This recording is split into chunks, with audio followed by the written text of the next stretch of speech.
Jai Hind everyone, I'm Dr. Neha Singh, Assistant Professor of CSC Department from Akgec Engineering College. Today we discuss the topic of frequent pattern mining. So now what is a frequent pattern mining?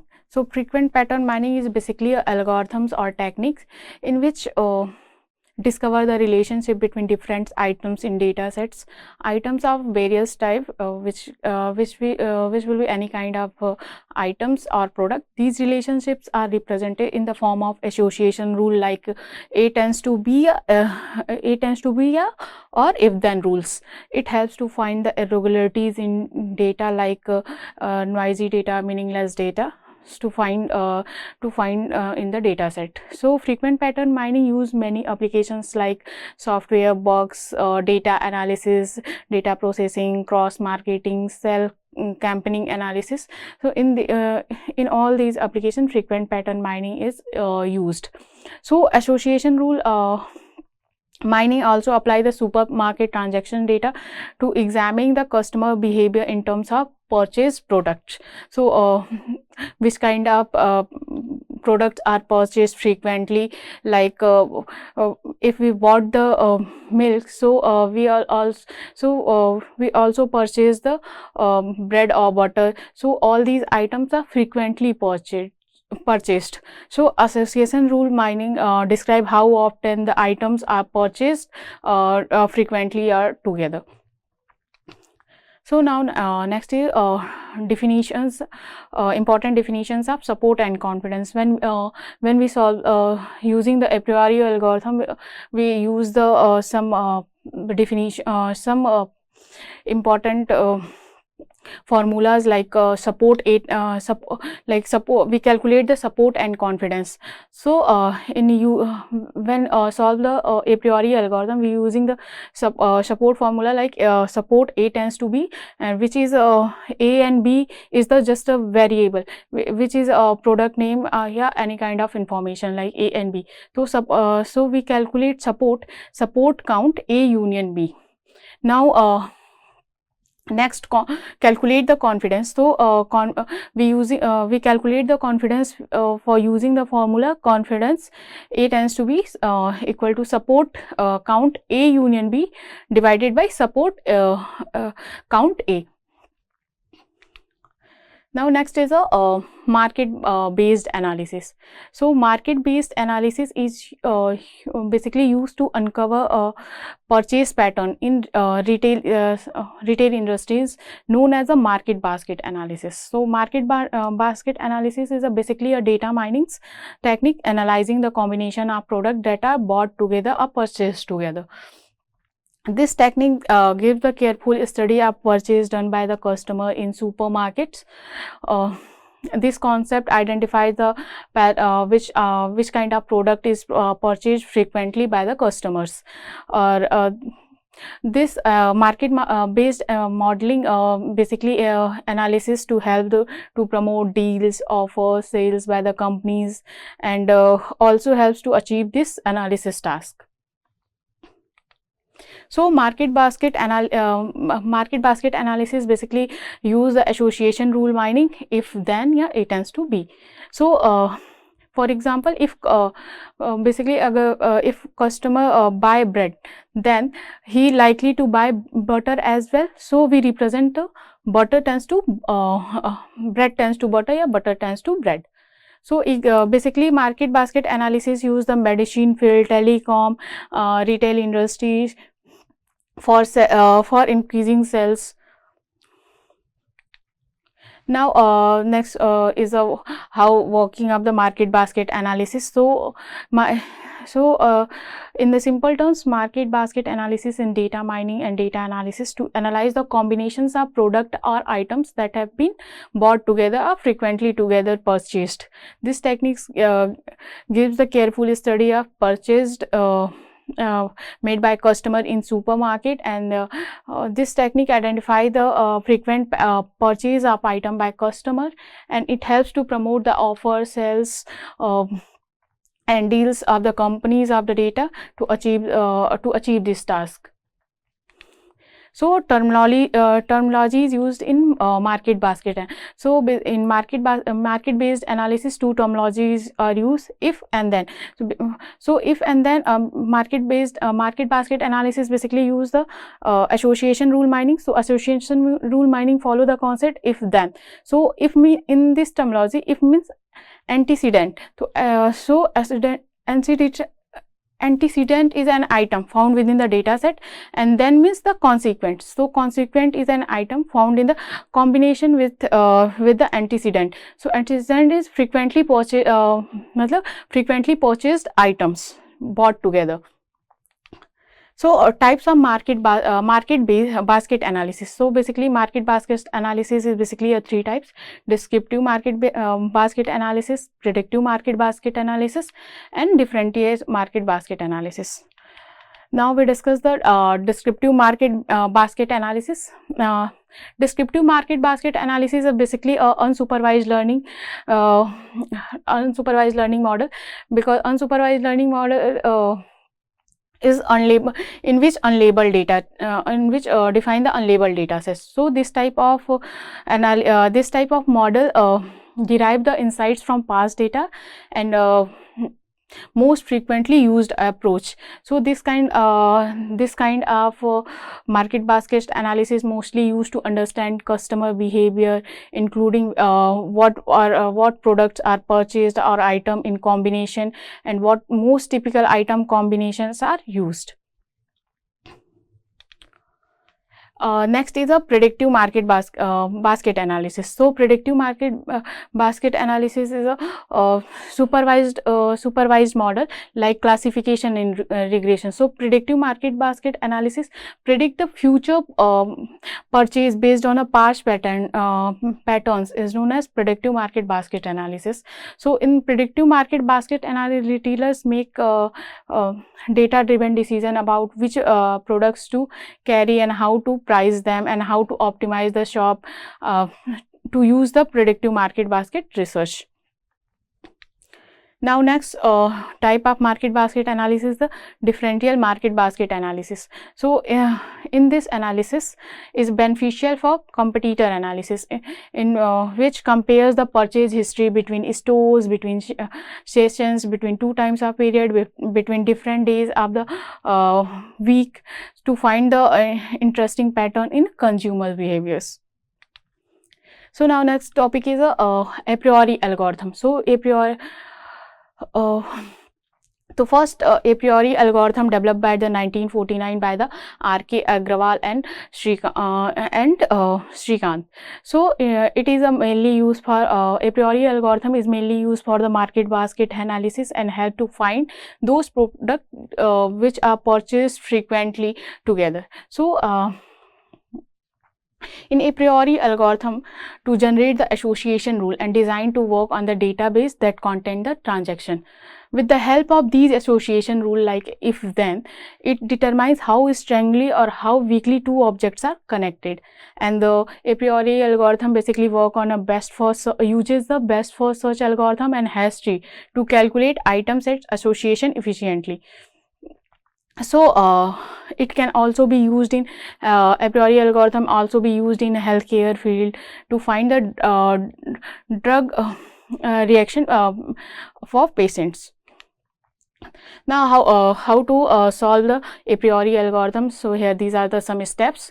So in step 1, determine the support of item set in the transactional data set and select the minimum support and confidence. And now the second step, take all the support in the transaction with the higher support value and the minimum support value are removed. In the step 3, find all the rule of this subset and have a higher confidence value than the threshold or minimum confidence. And now the final step, sort the rules as the decreasing order of lift. Now here the working a priori algorithm working. So in the here in this example, give the transaction ID and item sets. So in this question, transaction ID is given to T1 to T9. So we have a transaction ID T1 to T9 and here give the all these item sets. So in a first step, in this question, first step we calculate the C1 and L1 candidate set and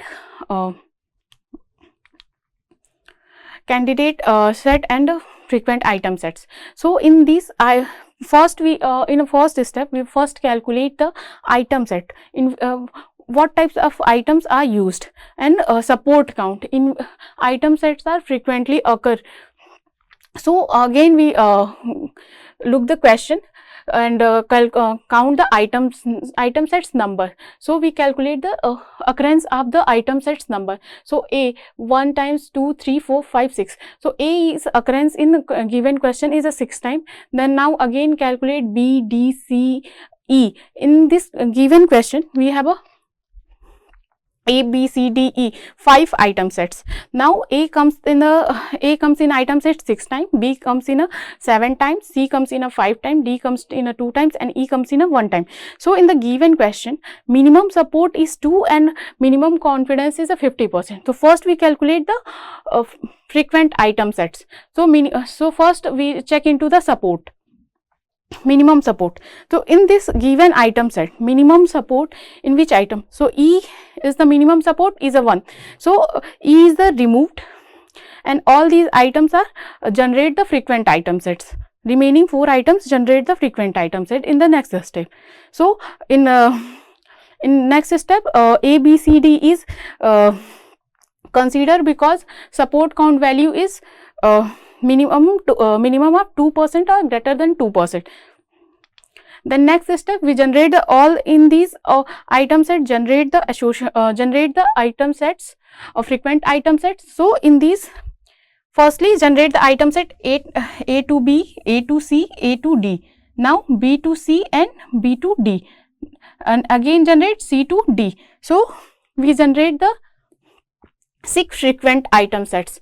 Now again go to the question and see which time items occur frequently, A to B and A to C, A to D. Now A to B comes 1 times, 2 times, 3 times, 4 times.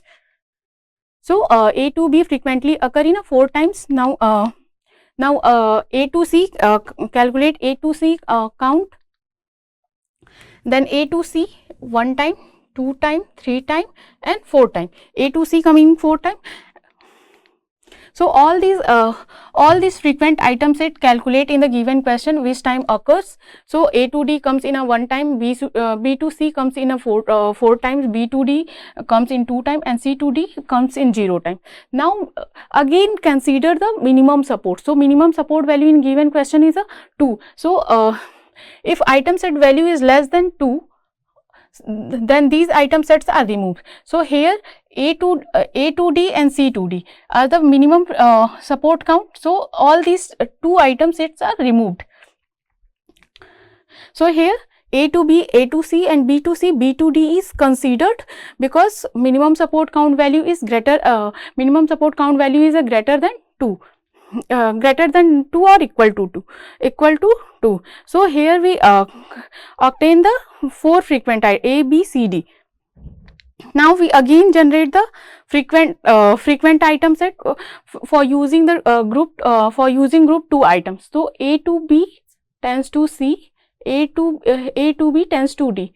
Now A to C to B and A to C to D.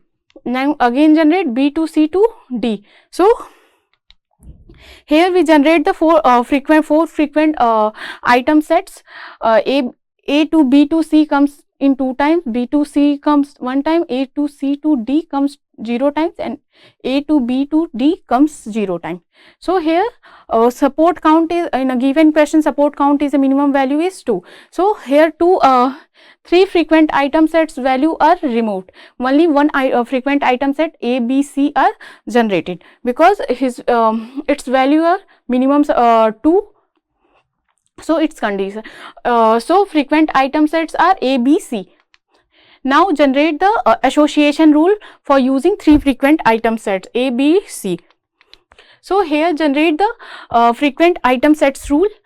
A and B tends to C, or here support minimum supports in a given question given to 2. So here in 3 frequent item set we generate the 6 association rule. Now calculate the using the formula confidence. So in a given question confidence is given is a 50%. So while using the formula support A tends to B and C and divided by suppose A and B. So confidence formula is support A union B divided by support A. So here using the formula and divide and we calculate the support A to B and C and support A and B. So here the support is 2. Support A given support is 2, in all these support is 2, 2, 2, 2, and here the comes to count the frequent item set value. We also in previous slide we also calculate. So 2 divided by 4, here the minimum support of A tends to B and C 50, 50, 50, and all these frequent all these association rules we calculate. So in a given question minimum confidence is given as a 50%. So A tends to B and C, and B and C tends to A and C and B is consider all the and remaining 3 is removed because its value is lesser than the 50%. So we consider the only 3 association rule. A and B tends to C, B and C tends to A and C tends to B. So this is the solution of our question. So in this question 3 frequent item set is generated, A, B and C, and 3 association rules are generated. Now we discuss the applications of a priori algorithm. So a priori algorithm basically work in education field, use in a education field, medical field, and forestry field. So next, what is advantages and disadvantages? So advantages of a priori algorithm is easy to understand algorithm, and join and prune steps of the algorithm can be easily implemented on large data set.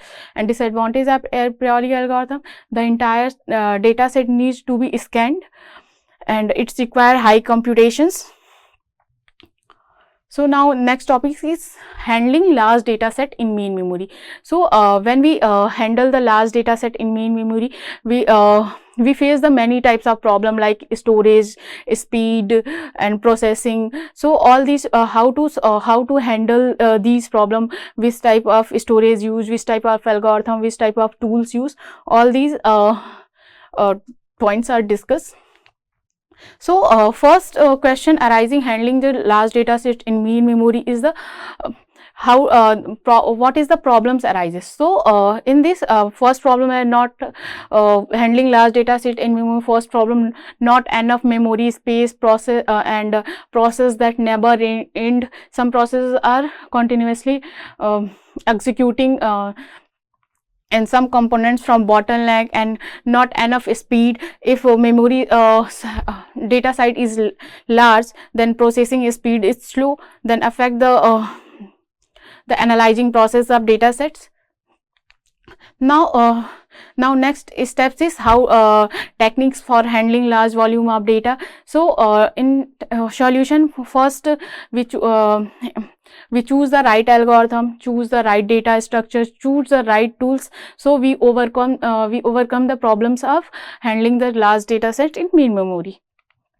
Next, choosing the right, how to choose the right algorithm. So choosing the right algorithm, so we choose online algorithm, block matrices, map reduces to avoid these types of problems arises in handling large data set in main memory.